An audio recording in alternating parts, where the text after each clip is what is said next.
Okay, here's your camber sleeve. Very important thing to remember. You want to take this out, clean her up inside and out. If there's any burr on here at the bottom ridge, file that little burr off.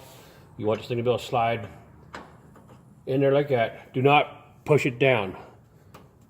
Very important. Let it pull. Let it seat itself. Allow the knuckle when you pour the ball joints up tight.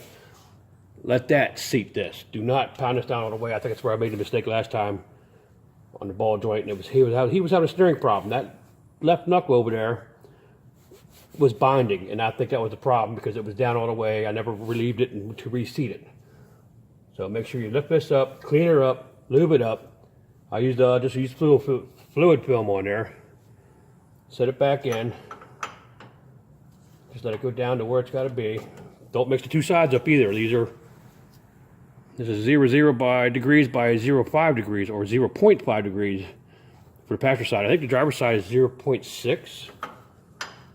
This is for your camber adjustment. So make sure you keep the one on the right side. Don't mix them up.